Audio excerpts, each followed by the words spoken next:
Baik, kita lanjut ke pembahasan soal babak penyisihan Lomba Matematika Nasional ke-31 tingkat SMP tahun 2020. Kita langsung saja ke nomor 4. Diberikan trapesium sama kaki seperti pada gambar di bawah. Jika AB sama dengan BD sama dengan 12, maka luas trapesium ABCD adalah. Nah, kita ketahui bahwa luas trapesium itu kan jumlah dua sisi sejajar, ini tambah ini dibagi 2 terus kali tinggi. Nah, khusus soal ini kita perlu perhatikan hal yang unik, yaitu perpotongan antara diagonal AC dan diagonal BD itu tegak lurus, sehingga bisa kita cari luasnya dengan rumus, yakni luasnya adalah ya AC dikali dengan BD dibagi dengan 2. Nah, karena tadi AB sama dengan BD sama dengan 12, nah BD itu 12, karena ini merupakan trapesium sama kaki, maka diagonalnya yang satu AC juga sama dengan BD. Berarti ini 12 dikali 12 dibagi 2, atau jawabannya adalah 12 dikali 6 sama dengan 72. Nah, kenapa bisa rumusnya seperti ini? Saya jelaskan. Yang pertama, misal kita punya bangun layang-layang. Nah, kita tahu rumus layang-layang. Rumus luasnya adalah yaitu diagonal 1 dikali diagonal 2 dibagi dengan 2. Nah, ada bentuk yang lainnya lagi. Misal yaitu ini, belah ketupat. Nah, luas belah ketupat juga sama, yaitu diagonal 1 dikali dengan diagonal 2 dibagi 2. Jadi sama dengan luas layang-layang. Apa yang sama antara kedua ini? Yaitu kedua diagonalnya itu berpotongan tegak lurus. Nah, ada bentuk yang lain lagi, yaitu bentuk persegi. Nah, persegi selain rumus luasnya adalah sisi berpangkat 2, kita juga bisa menggunakan diagonal dikali dengan diagonal dibagi 2. Nah, karena khusus untuk persegi diagonalnya itu sama panjang, maka bisa kita tulis diagonal kuadrat dibagi dengan 2. Atau secara umum, jika ada segi 4 apapun atau segi 4 sembarang, yang kita ketahui bahwa diagonal 1 dengan diagonal yang kedua itu berpotongan tegak lurus, maka berlaku rumus yang ini, yaitu diagonal dikali diagonal dibagi 2. Saya gambar dulu. Nah, apapun bentuknya, meskipun dia bukan layang-layang, bukan belah ketupat, bukan persegi, tetap berlaku rumusnya, yaitu luasnya adalah diagonal 1 kali diagonal 2 dibagi dengan 2. Nah, penjelasannya seperti ini. Kita misalkan namanya ini titik A, B, C, D. Maka terdapat dua segitiga. Segitiga yang pertama adalah segitiga A, B, C. Nah, luas segitiga ABC yang ini, yang di sebelah kiri, kalau kita menggunakan rumus luas segitiga, yaitu alasnya AC. Nah, anggaplah ini saya kasih nama O, dikali tingginya adalah OB, dibagi dengan 2. Nah, sedangkan untuk luas segitiga yang sebelah kanan, yang ini, yang segitiga ACD, alasnya adalah AC, tingginya adalah OD. Maka bisa kita tulis AC dikali dengan OD dibagi dengan 2. Sehingga luas total segi 4 ini ya tinggal kita jumlah. Nah, sekarang kita perhatikan AC per 2, AC per 2. Maka bisa kita faktorkan AC per 2.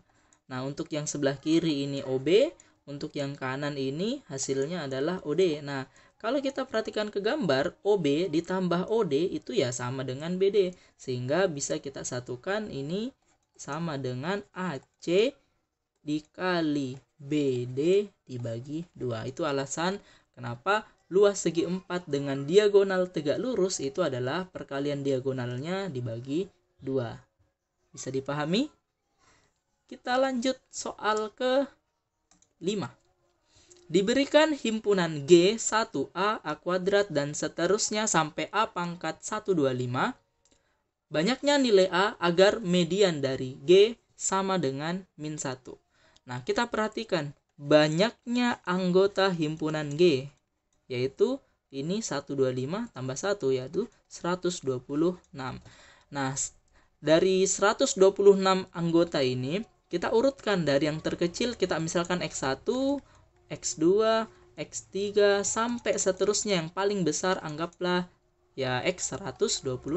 Nah, kita cari mediannya. Nah, untuk rumus letak median sendiri, jika N-nya itu ada sebanyak ganjil, maka mediannya itu terletak di data ke N tambah 1 per 2. Misal, kalau datanya cuma 3, ya berarti 3 tambah 1 per 2. 4 bagi 2, 2. Berarti mediannya adalah data ke-2. Jika banyaknya data itu ada sebanyak genap, maka mediannya itu terletak di antara data ke N per 2 dengan data setelahnya, yaitu N per 2 ditambah 1, kemudian kita bagi 2. Nah, seperti ini. Karena ini ada sebanyak 126, maka kita ketahui bahwa mediannya itu terletak di data ke 126 dibagi 2. Ditambah data setelahnya, 126 bagi 2 tambah 1 dibagi 2.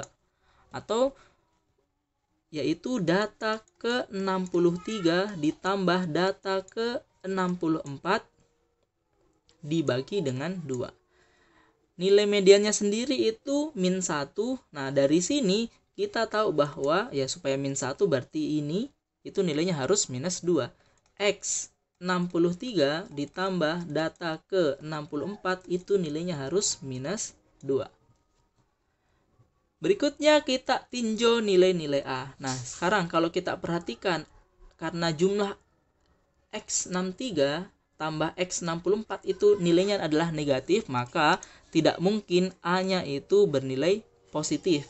Jadi bisa kita ambil kesimpulan A-nya itu harus bernilai negatif. Nah, karena ini untuk tentang perpangkatan A, makanya harus kita bedakan nilai A ini di atas 1 atau di bawah 1. Atau kalau versi di negatif, kita harus bedakan ini anggaplah ini 0. Nah, ini kan tidak mungkin kalau A-nya positif. Nah, kita bagi beberapa kasus, yaitu antara 0 dengan min 1, 1 dan kurang dari 1. Jadi ada 3 kondisi. Kita ke kondisi yang pertama dulu. Kondisi yang pertama, jika A-nya itu terletak dari min 1 sampai 0. Kita ambil contoh saja supaya gampang kita substitusikan ke sini. Misal saya ambil contoh A-nya itu min setengah. Nah, maka data yang ini itu 1, ya tetap 1. A itu nilainya setengah. A pangkat 2 positif 1/4. A pangkat 3 negatif 1/8. A pangkat 4 positif 1/16. Dan seterusnya sampai A berpangkat 124, A berpangkat 125. A pangkat 124 karena pangkatnya genap ya pasti positif kan. 2 berpangkat 124. Kalau ini negatif 1/2 berpangkat 125. Nah, kan kalau kita mencari median harus kita urutkan dari data terkecil sampai data terbesar. Nah, data terkecil kalau kita perhatikan ya ini yang negatif-negatif ini. Nah, min 1/2 dengan min 1/8 yang mana paling kecil? Ya adalah min 1/2. Atau kalau kita tulis X1-nya itu min 1/2. Berikutnya X2-nya adalah bukan min 1/2 ya. Kita bicara yang umumnya yaitu yang A. Nah, kita peroleh yang menjadi X1 adalah yang ini, A pangkat 1. X2-nya yang berikutnya yang ini, A pangkat 3. X3-nya A pangkat 5. Dan seterusnya yang ganjil-ganjil, berarti A pangkat 125. Kalau kita perhatikan, coba ini positif, negatif, positif, negatif, positif, begitu seterusnya sampai belakang. Yang menandakan bahwa di antara 126 data ini atau bilangan ini itu terbagi dua. Sama banyak. Yang positif ada sebanyak 63, yang negatif ada sebanyak 63. Maka bisa kita tentukan ini data ke-63, yaitu bilangan negatif yang terbesar. Maka data ke-64 adalah yang positif terkecil. Nah, kalau kita perhatikan yang positif itu 1, 1/4, 1/16. Yang mana yang paling kecil? Adalah A dengan pangkat terbesar. Nah, berarti data yang ini X64 ini adalah A berpangkat 124. Kalau kita lengkapi ini, setelahnya itu adalah A pangkat 122. Dan seterusnya sampai A pangkat 4, A pangkat 2. Nah, kita sudah dapat dua nilai ini. Nah, kita kembalikan yang ini tadi. Nah, kita peroleh bahwa X63 ditambah X64 harus nilainya minus 2. Nah, kita substitusikan A berpangkat 125 ditambah A berpangkat 124 sama dengan negatif 2. Karena ini perpangkatan bisa kita faktorkan ya. A berpangkat yang lebih kecil 124. Nah, bisa kita faktorkan, hasilnya di sini A tambah 1 sama dengan minus 2. Nah, kita perhatikan nilai kedua ruas. Nah, kita perhatikan yang ini, kita tahu ya kan, dia nilainya adalah negatif. Untuk A berpangkat 124 nilainya juga nilainya adalah positif karena berpangkat genap. Kita perhatikan A nilai dari min 1 sampai 0, jika kita tambah 1, itu nilainya juga positif. Ya kan? Nah, kalau ini kita tambah 1 jadinya 0, ini kita tambah 1 jadi A tambah 1, ini kita tambah 1 nilainya jadi 1. Artinya A tambah 1 itu selalu positif. Nah, karena positif kali positif ya hasilnya positif, ruas kanannya negatif, ya ini adalah kondisi yang tidak mungkin sama. Artinya apa? Untuk kasus yang pertama min 1 sampai 0 itu tidak ada nilai yang memenuhi. Kita lanjut jika kondisi yang kedua, yaitu pada saat A-nya itu bernilai min 1. Jika A-nya min 1, maka ini 1 tetap, A itu 1, min 1, A pangkat 2, 1, A pangkat 3, min 1, A pangkat 4, 1, dan seterusnya mengikuti pola ini. A berpangkat 124 itu positif 1, A berpangkat 125 itu min 1. Jika kita perhatikan lagi ini positif, negatif, positif, negatif, positif, negatif, dan seterusnya itu antara positif dengan negatif itu sama banyak. Artinya data 1, data 2, sampai setengahnya 126 tadi, itu data ke-63 semuanya sama, yaitu min 1, min 1, min 1. Sedangkan untuk data ke-64, data ke-65 sampai dengan data ke-126 itu semuanya sama, yaitu 1. Nah, kita perhatikan yang ini. Nah, untuk kasus ini mediannya adalah ya min 1 tambah 1, 0 dibagi 2 ya tetap 0. Nah, artinya A sama dengan min 1 juga tidak memenuhi. Kita lanjut ke bagian ketiga, yaitu A terletak A-nya itu kurang dari min 1. Kita ambil contoh saja supaya gampang ya. Anggaplah A-nya itu minus 2. 1 tetap, A-nya itu minus 2. A pangkat 2 itu positif 4. A pangkat 3 itu negatif 8. A pangkat 4, 16. Dan seterusnya A pangkat 124 nanti hasilnya positif 2 berpangkat 124. A berpangkat 125 itu negatif 2 berpangkat 125. Kemudian kita urutkan dari yang terkecil yang sampai yang terbesar. X1 itu adalah yang terkecil. Nah, yang mana yang terkecil? Yang terkecil adalah ya ini. Semakin besar pangkatnya dengan nilai minus itu semakin kecil, yaitu minus 2 berpangkat 125. Atau kita tulis A-nya ya. Kita tulis A-nya yaitu A berpangkat 125. Atau ini adalah A yang berpangkat ganjil-ganjil. Jadi X2 itu A berpangkat 123 dan seterusnya sampai ganjil yang terkecil, ganjil negatif yang terkecil itu yang ini dengan ini, atau A pangkat 3 dengan A pangkat 1. Sama seperti tadi, positif negatif dan seterusnya itu akan sama banyak. Maka ini kita pastikan bahwa A berpangkat 1 atau bilangan negatif terbesar itu adalah data ke-63. Yang ini data ke-62. Sehingga data ke-64 atau bilangan positif yang terkecil itu adalah yang ini, 1.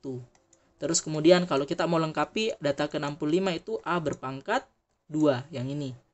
Terus yang berpangkat positif sampai terakhir A berpangkat 124 itu data ke 126. Nah, kita fokus ke sini. Nah, kita tahu tadi bahwa data ke-63 ditambah data ke-64 itu jumlahnya harus minus 2 supaya mediannya tadi min 1 ya. Untuk X63 itu adalah A sendiri, X64 itu 1, nah ini A ditambah 1 min 2, berarti A sama dengan ya min 1 dikurang minus 2 dikurang 1, hasilnya adalah min 3. Jadi kesimpulannya hanya ada satu nilai A yang memenuhi, yaitu pada saat A nya bernilai minus 3. Jadi jawabannya adalah B. Kita lanjut soal berikutnya, soal nomor 6. Diberikan PX A X kuadrat tambah BX tambah C dengan A, B, C bilangan bulat. Nilai berikut yang tidak mungkin menjadi nilai dari B kuadrat kurang 4AC adalah. Nah, untuk ini kita langsung cek saja di pilihan gandanya. Misalkan B kuadrat dikurang 4AC sama dengan yang A dulu, 2020. Nah, kita pindah ruaskan saja. Yang 4AC itu menjadi positif 4AC ditambah 2020. Karena ini kelipatan 4, ini kelipatan 4, berarti bisa kita faktorkan ya. 4 dalam kurung AC ditambah 2000 bagi 4, 500. 20 bagi 4, 5. Nah, 505. Ini B pangkat 2. Nah, karena ini bilangan bentuk kuadrat tentang bilangan bulat ya, berarti ini tetap 4 ini kita bisa rubah. Nah, supaya ruas kiri itu kan bilangan kuadrat sempurna, ruas kanan juga harus kuadrat sempurna. Berarti yang dalam kurung ini harus kuadrat sempurna. Nah, AC sendiri itu nilainya bisa positif, bisa negatif. Nah, kita ambil saja atau kita cari setelah 505 yang merupakan kuadrat sempurna. Nah, itu berapa? Kita peroleh 23. Kuadrat itu hasilnya adalah 529. Kan? Nah, supaya ini bernilai 529, maka A yang ini itu nilainya harus ya 529 dikurang 505. Nilainya adalah 24. Maka untuk kasus ini bisa kita ambil bahwa misal A-nya itu 1, C-nya itu 24. Nah, sedangkan untuk B-nya adalah ya akar ini tadi. Akar ruas kanan ini 2 dikali dengan 23 atau 46. Maka untuk 2020 itu memungkinkan. Mirip dengan 2020, jadi ini mungkin ya. Mirip dengan 2020 itu 2024. Sama-sama kelipatan 4 ya. Nah, kita tulis langsung saja. B kuadrat sama dengan 4AC ditambah 2024. Nah, kita faktorkan. Ini jadi 2 kuadrat. AC ditambah 2024 dibagi 4 itu ya 506. Nah, seperti tadi kita buat saja AC ditambah 506 ini senilai dengan 529, atau bisa kita ambil AC-nya itu harus bernilai ya 529 kurang 506 yaitu 23. Atau bisa kita ambil contoh, misal saja salah satunya itu A-nya 1, C-nya itu 23, B-nya sama seperti tadi yaitu 46. Maka untuk D 2024 juga mungkin. Berikutnya lagi antara 2021, 2023 dengan 2025. Ah, ini yang unik. 2025 itu adalah 45 kuadrat. Nah, kita coba itu. Nah, kita bisa tuliskan B kuadrat dikurang 4AC sama dengan 2025. Kita langsung tulis saja 45 kuadrat. Nah, dari sini supaya gampang ya, kita ambil saja solusinya. B itu harus bernilai 45.